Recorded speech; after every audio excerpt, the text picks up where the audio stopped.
Besides this, Yeah. this is obviously going to be. If you want to know what really happened, you need to watch this. This is the Yeah. only place you're going to get this type of interview or I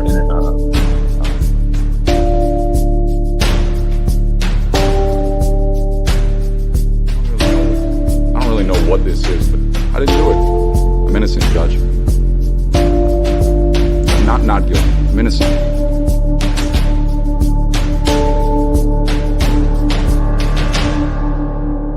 We, the jury, being duly impaneled and sworn, find the defendant, Matthew L. Moore, not guilty of murder, as he stands charged in count 1 of the indictment.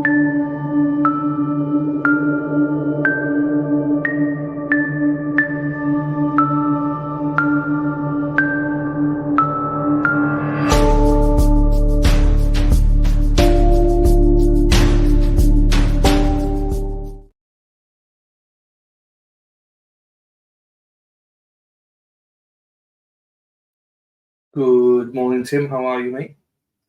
Hope you're well. Hope you're doing well out there in Denmark. Hope things are going well for you. Welcome, everyone else. Please remember to like and subscribe, especially the like bit. Please remember to like if you can. Bear with me. It was something to quickly do, and then I'll be back. I shall be back. 2 seconds. I'll be back now.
Right, I'm back.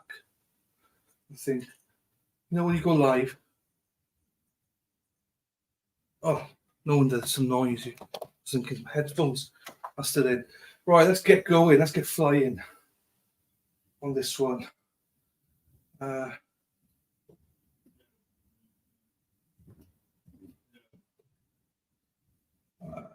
just send this, and then not a great start to the stream, but 6 minutes in.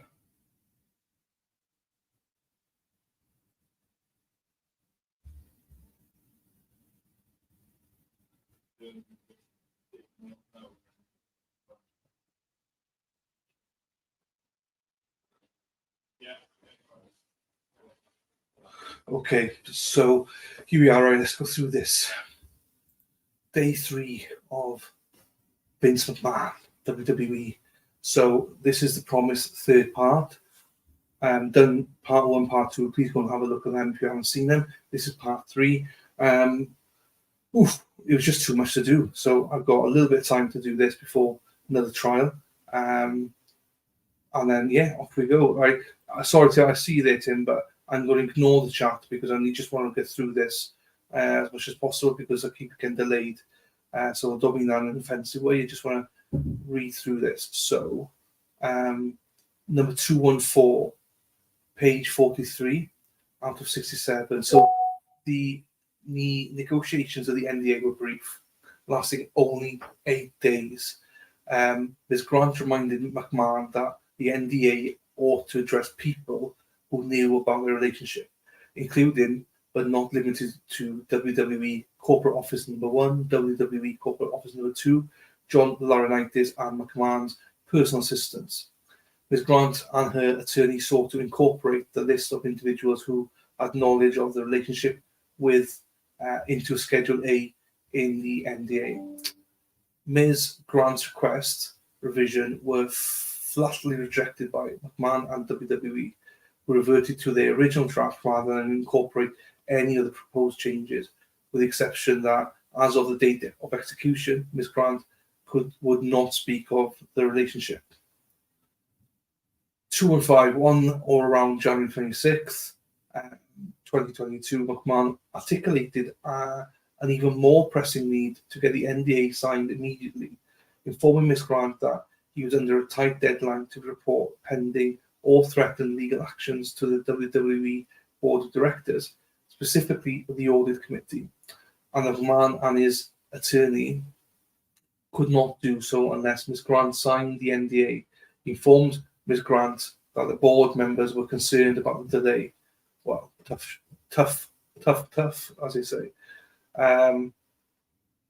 Furthermore, McMahon repeatedly pressed Ms. Grant to stop her attorney from any further wordsmithing and blamed Ms. Grant's attorney for not understanding the urgency of the situation. So you try to bribe her again. There we are. Try to manipulate her again. Well done. Also, despite any previous approval, McMahon now expressed that both he and his attorney had concerns about Ms. Grant's attorney and warned her that the counsel could not be trusted, which in turn caused Ms. Grant to question her trust in the personal attorney. On or around January 26, 2022, Ms. Grant became so overwhelmed that she asked to simply give notice without the need for a payment. Oh, wow, this is interesting. On or around January 26, 2022, Ms. Grant became so overwhelmed that she asked to simply give notice without the need for a payment, even offering to sign a napkin or post-it as a sign of goodwill. McMahon flatly rejected her desire to back out. Wow, do you just want to get out of there? That's interesting. Didn't know that. On January 27, 2022, just 8 days after Ms. Grant had hired an attorney, McMahon left Ms. Grant a lengthy audio message explaining why they need to go through with the NDA,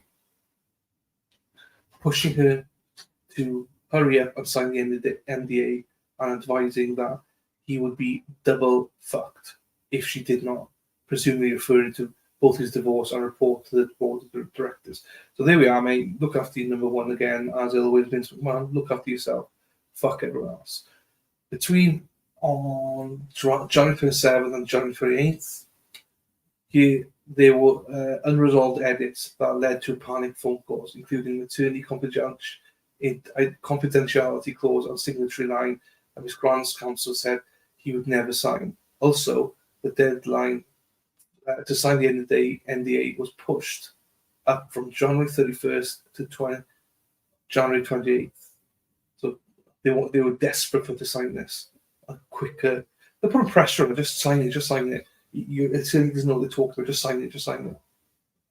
McMahon continued pressing Miss Grant with calls during which she pleaded, demanded, threatened, and begged her to sign the NDA, and reminded her that by not signing, she would jeopardize him, the company, and his family, and that she would surely become the subject of national headlines and ruin her reputation if she did not sign the NDA by the start of WWE's live programming schedule on January 28th. He's essentially up Schitt's Creek without a paddle, and he needs a paddle, and she is the paddle. He is desperate for her to sign. He reassured her that nothing was going to change between them, and she would emerge with her reputation intact. Well, not really, because you kept sending her pics out to everybody, so her pics are out there anyway. If she would simply sign the NDA. In a state of mental defeat and fear from McMahon's threats, Ms. Grant succumbed to his unrelenting pressure and signed the NDA just before the deadline on January 28th, 2022. On February 4th, 2022, Ms. Grant was wired $1 million as the first installment of the NDA.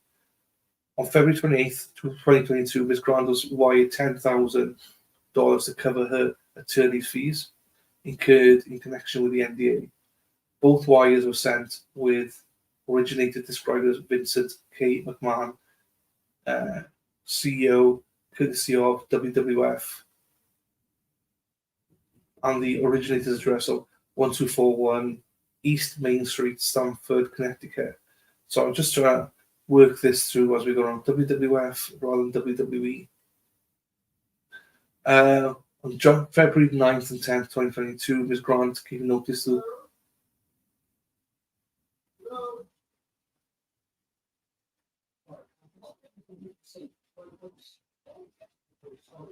Laurinaitis and her human resources at WWE on official notice that she was leaving WWE. So she signed on January 28th, and then February 9th and 10th, she gave a notice. Okay. After signing the NDA, Ms. Grant continued to ask about who had sold Linda McMahon, as she was concerned about her ability to obtain employment in the future. McMahon responded that it did not matter and that he was tired of her questions.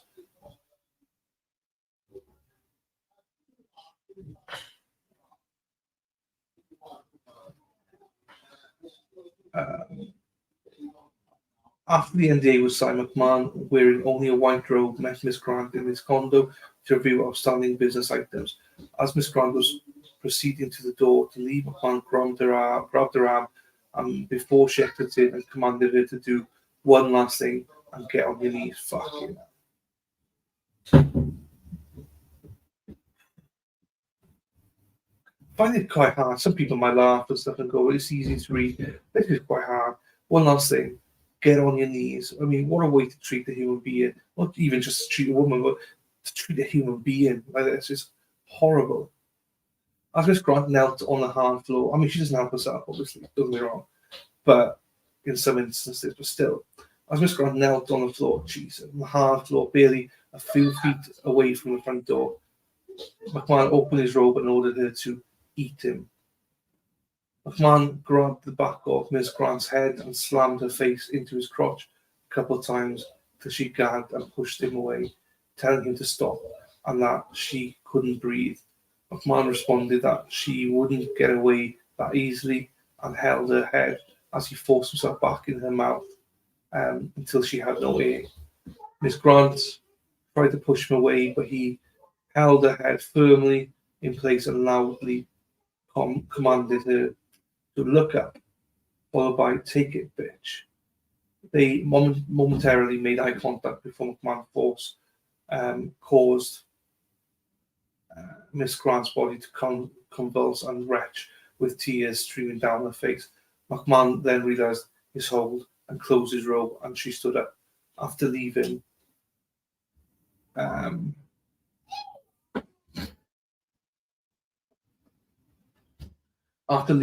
Miss Grant never saw McMahon again.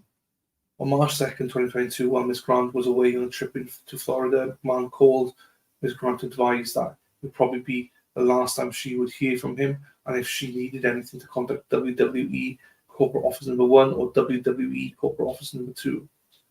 Over the course of an approximately half-hour call, McMahon lamented both his inability to focus on the upcoming WrestleMania and how his personal life had blown up over the past few weeks.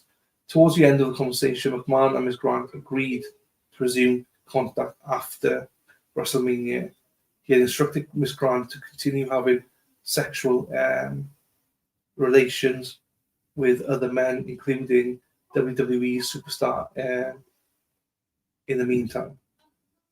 On or around March 4th, 2022, WWE superstar messaged Ms. Grant that he was in New York. In line with McMahon's orders, Ms. Grant texted WWE superstar explicit pictures. On March 27th of 2022, WWE superstar reached out to Ms. Grant again. Ms. Grant interpreted these back-to-back advances as an indication of McMahon's continued control.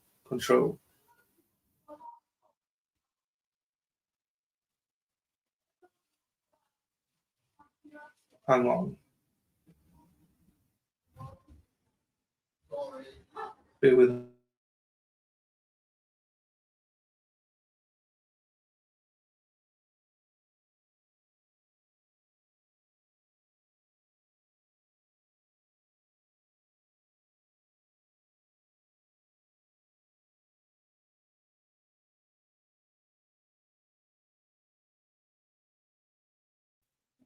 Anyway, right. Sorry. On or around March 4th, superstar messaged that he was in New York in line with McMahon's orders. Ms. Grant texted WWE superstar explicit pictures. So she thought that McMahon was back in control. On March 30th, 2022, Ms. Grant's counsel received a call from McMahon's attorney advising that there had been an anonymous email about the relationship between Ms. Grant and McMahon and Laurinaitis. Later in June and July 2022, stories were published regarding the matter of McMahon's multiple NDAs with various women associated with WWE and others. Ms. Grant did not receive another payment under her NDA in February of 2023. Big mistake. Further, despite assurances from McMahon that he would cover her medical care and the costs associated with the tax liability for the $1 million payment, McMahon has refused to cover these costs. Big mistake. McMahon continued to pay for Ms. Grant's medical care until April 15, 2022, when it abruptly ceased. Gifts given to the plaintiff during his time at WWE and association with McMahon. From 2019 until early 2022, McMahon provided Ms. Grant with gifts to keep her under McMahon's control.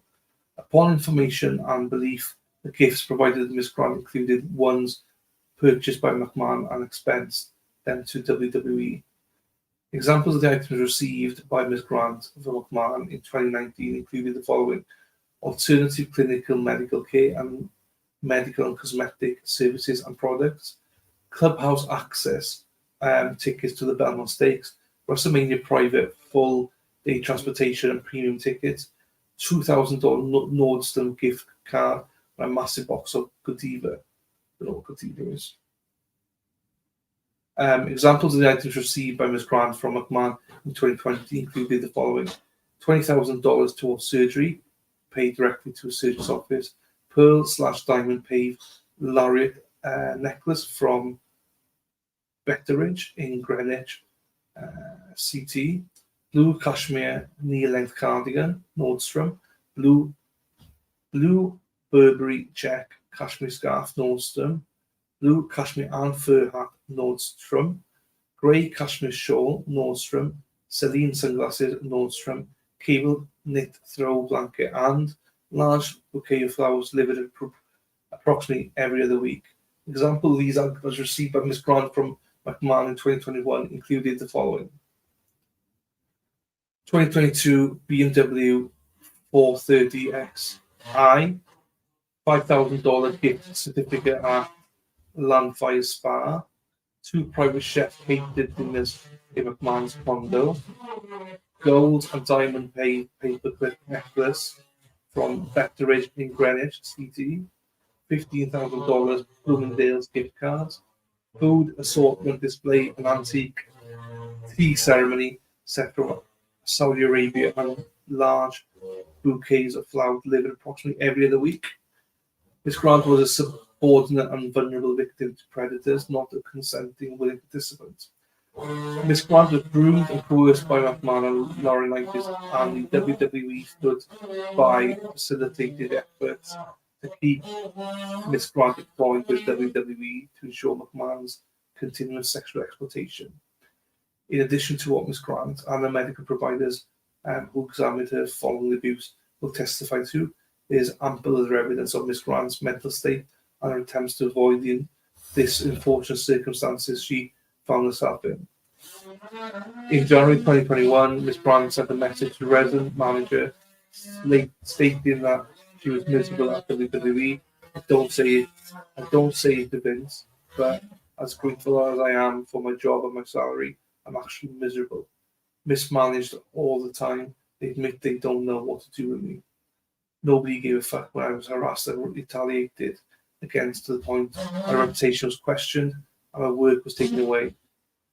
As further alleged throughout this complaint, Miss Grant was frequently referred to as McMahon's bitch. On multiple occasions, Miss Grant objected to this treatment. As alleged herein, before Miss Grant was being routinely directed by McMahon to engage in sexual contact with other men, Miss Grant had expressed her apprehension about McMahon's toxicity, text manifesting and graduating into reality. Further, at the all relevant times, Miss Grant was an employee of the WWE and could reasonably expect, at the minimum, to lose the position if she did not comply with the wishes of McMahon.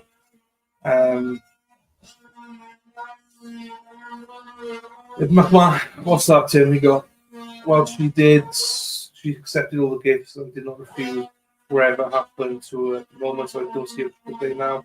What's that? What we read? No, I mean, you can interpret it as you want. I disagree, but I mean, we can all interpret this as we want, so I get why you would want to interpret it like that. I just disagree. I mean, I don't think she had a choice if she wanted to accept them or not. I think she was having them, whatever happened. As detailed herein, WWE knew of McMahon's illegal conduct and did nothing to stop it.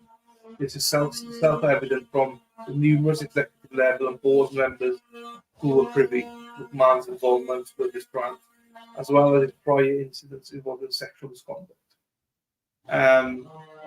For instance, in and around March 2021, Ms. Grant introduced herself to WWE corporate office number 1 when they passed one another in the hallway. WWE corporate officer number 1 responded by telling Ms. Grant that WWE corporate office number 1 knew exactly who she was. WWE corporate officer number 1 maintained an office suite on the executive 4th floor of WWE's company headquarters at 1241 East Main Street. Meanwhile, Ms. Grant's cubicle in the company's legal department was in a different building. So that was 1266 East Main. And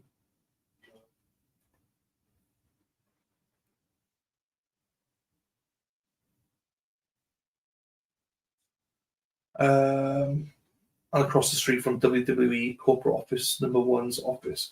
Ms. Grant had no physical presence at 1241 East Main Street. Okay, interesting.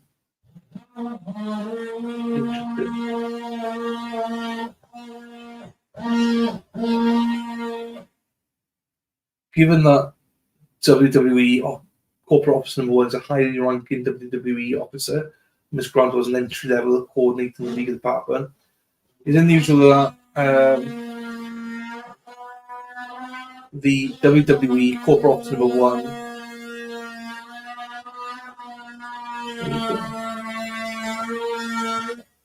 I would know who Miss Grant was at all points except WWE corporate officer number 1.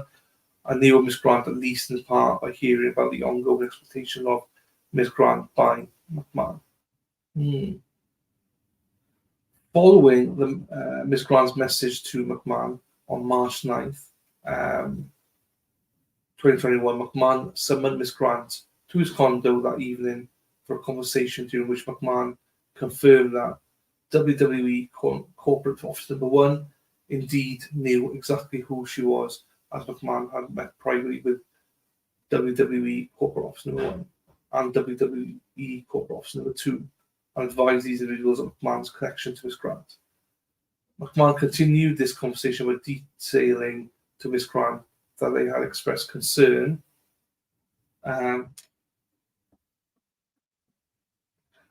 but were ultimately supportive. McMahon also advised Miss Grant that one of the or both of WWE corporate officer number 1 and or WWE corporate officer number 2 inquired whether Miss Grant could be trusted, and McMahon offered assurances that Miss Grant would not do something to hurt the WWE. Knowledge on the part of WWE is further illustrated by the multiple meetings Miss Grant had about initial hiring and subsequent position changes, including a number of such meetings with WWE corporate officer number 2 and a voice memo McMahon sent Miss Grant the following morning on March 10th, mentioned the names of both WWE corporate officer number 1 and WWE corporate officer number 2 in connection with a new role.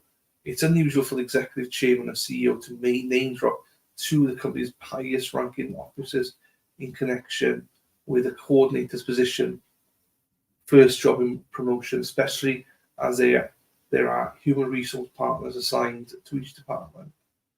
I mean, this is getting a little bit like I'm not.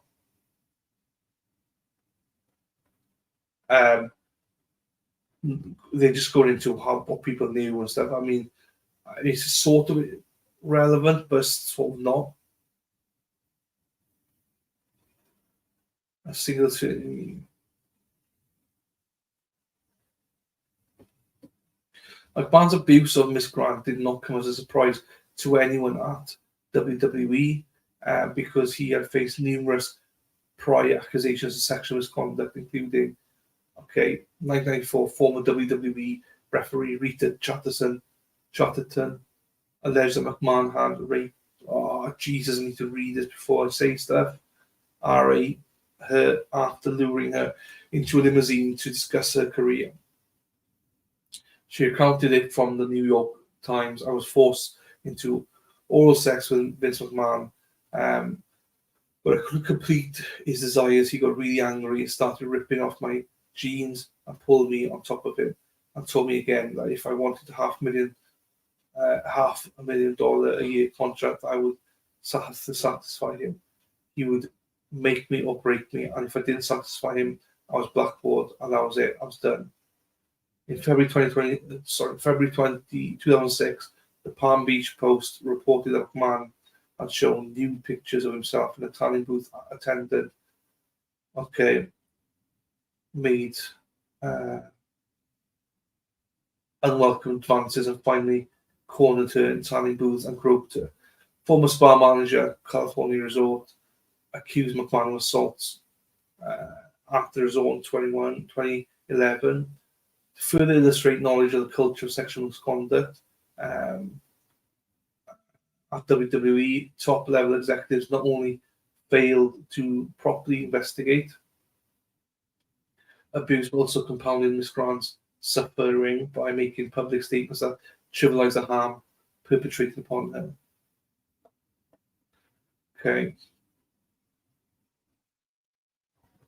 Given, among other things, the history of misconduct, blah, blah, blah. of McMahon, the atypical hiring of Miss Grant and the atypical advancement of Miss Grant within circumstances surrounding the NDA. As detailed here, the NDA signed by Miss Grant, McMahon, and WWE was entered into through coercive tactics, and is legally enforceable pursuant to the federal statute and common law. Exhibit A attached here to is a true and accurate copy of the NDA. The NDA violates the Speak Out Act and thus unenforceable. The NDA is also void and unenforceable because of confidentiality. A core term is already board on his face. As written, it was prevent Miss Grant from saying anything to anyone about WWE or employment there, which of course she would need to do to apply for a job, for example, let alone exposing McMahon and other sexual assaults and abuse of Miss Grant. The NDAs that McMahon has used to silence other women may be equally unenforceable if the same language was used. Ms. Grant was moreover coerced and signed the NDA nearly 8 days after she first spoke to an attorney whom McMahon initially approved of and then cautioned. Why does he give it? He has no right. Ms. Grant, again, trusting. Before she was railroaded into rejecting all of her own attorney's comments, this occurred because of relentless pressure, including implicit and explicit threats by McMahon. Okay. Ms. Grant's life after the abuse and resulting damage. As detailed herein, Ms. Grant was exploited during her time. She's been further traumatized by having to relive those experiences when giving evidence to the government in connection with Perry, mate, with investigation of WWE. Today she lives with much anxiety and depression, and that she's unable to leave her residence for weeks at times because of fear and PTSD. She terminated employment on January 27, 2023, where she lost not only her dream job managing her building, but the only job she could procure without the need for any references. Miss Grant's lost income is $80,000 per year. The severe restrictions of the NDA have created a wedge in all of Miss Grant's relationships and left her in a perpetual state of isolation. Miss Grant will prove at trial that she will need lifelong treatment because of the pain suffering inflicted upon her by defendants.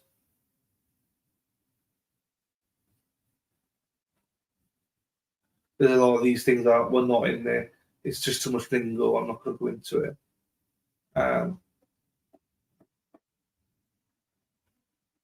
It goes into the NDA, but I'm not an expert on the.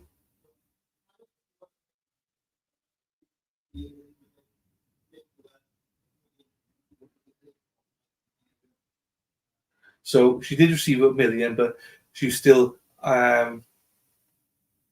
so she still didn't receive any of the $2 million.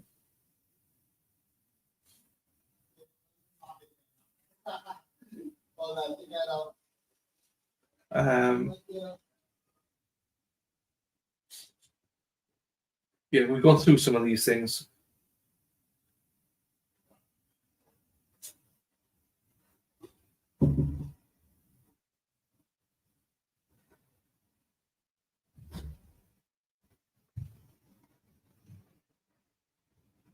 Just going through about the NDA and how coercive it all was, participation, invention, violation, how she's basically not, how she's allowed to use the NDA, how it's not valid and stuff like that, which I'll go into again, but I'm not 100% up to date on stuff like that. So, also the WWE knew or recklessly discarded that it was a practice of McMahon to entice, recruit, force, and coerce women into sexual acts. They must have known. I mean, that's speculation on my behalf, but they must have known. So back here when this is happening, I'll have to look at dates. But Erica Nardini, the CEO of Barstool Sports, she became a board member, I think, around the time of Rona. But then last year, I believe it was, she quit. She's all about women, advocating, stuff like that. So I think she wouldn't have tolerated some of these things.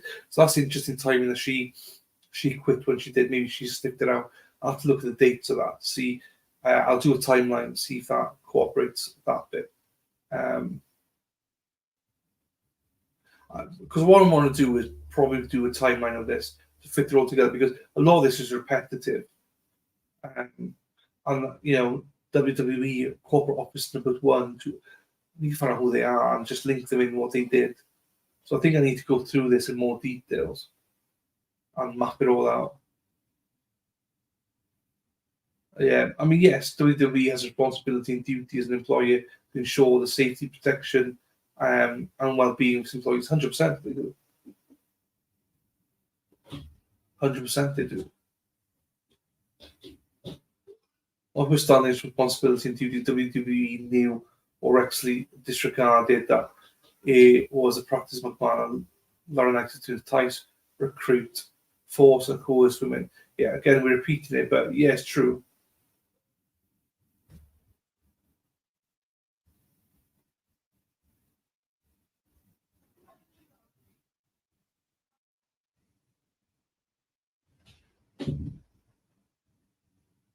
Yeah, I mean, yeah, this is repetitive.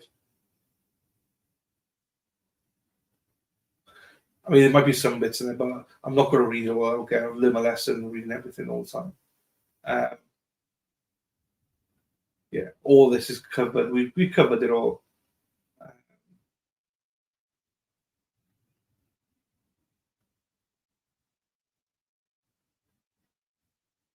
Yeah.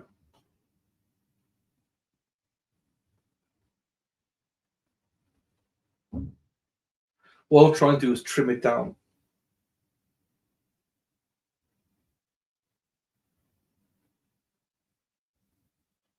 I think she's going to want a lot of money. If they want to settle this out of court, I think it's going to cost a lot of money to settle it. There's so many things in there that's disgusting that I think it's going to take a lot of money. She just gave up another job, $80,000 a year job. I think there's a lot here that it's a lot here that we need to delve into, and actually separate the disgusting bits with, legal, illegal, how culpable was she or being seen? Because some people will say, well, she could have said no. I don't necessarily agree with that, but I can understand the logic with it. Did her not saying no, was that criminal?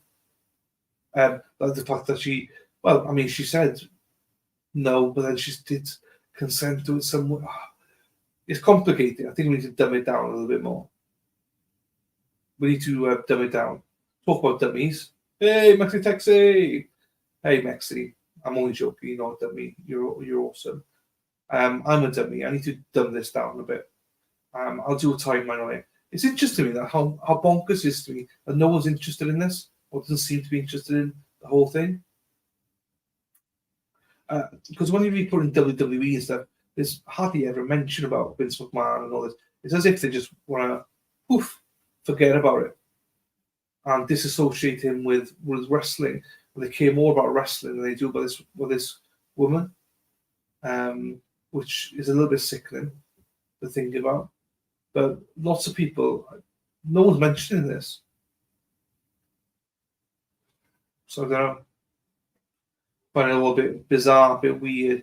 But again, I'll still cover this. I mean, I don't care if it's only me watching it. I'll still cover it because, as I say, I need to get a handle on where lines are, where they were crossed, where maybe they weren't crossed, where maybe she could have.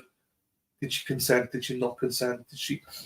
A lot of this over here, he said, she said, and obviously we only hear one side of the story, but then there's other people that are stepping forward saying that he did the same to them. So I think in my heart of hearts, I think he did do all this stuff, or the majority of it. and I fully sympathise with her. And I know some people don't sympathise with her because, you know, she did take in all the gifts, she did take the job, she did all that. I just think that it's deeper than that. I think it's deeper. But anyway, what can you do? Right, I'm not going to hang around because there's no point.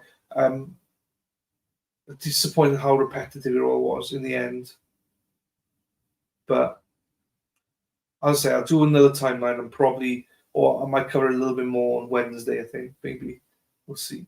We'll do something about Carl Reed tomorrow, I think so. So with that, I got Krieger in an hour if you want to join me for that. But nice short stream. Don't want to make it too big. 40 minutes. That's enough for the stream. Hopefully you can join me in this journey and see what you think. Because, yeah, we'll chat more freely again once we know a bit more what's happening. And hopefully people join me in this journey. And with that, I'll pass it on to you. Take care, guys. See you in an hour. Ta-ra.